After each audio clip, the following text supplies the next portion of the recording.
અને એ ગાય માતાને બચાવવા માટે ગૌ હત્યા પર પ્રતિબંધ લાવનાર કોઈ બીજું નહીં, આપણા લોકપ્રિય નેતા આદરણીય શ્રી નરેન્દ્રભાઈ મોદીજી હતા.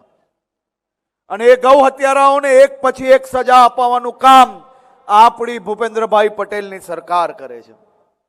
આ વર્ષે 20 થી વધારે લોકોને ગૌ હત્યામાં ગુનેગાર સાબિત થયા. 7 વર્ષથી વધારે સજા થઈ. આ દેશમાં ગુજરાત એકમાત્ર એવું રાજ્ય છે જેને 2 ગૌ હત્યારાઓને આ વર્ષે ગૌ હત્યાના કારણે તેમને આજીવન કેદની સજા અપાવવામાં આપણે સફળતા પ્રાપ્ત થઈ. આવા એક પછી એક અનેક ગુનેગારોને સજા અપાવવા માટે આ ભૂપેન્દ્રભાઈ પટેલની ભારતીય જનતા પાર્ટીની સરકાર કામગીરી કરી રહી છે.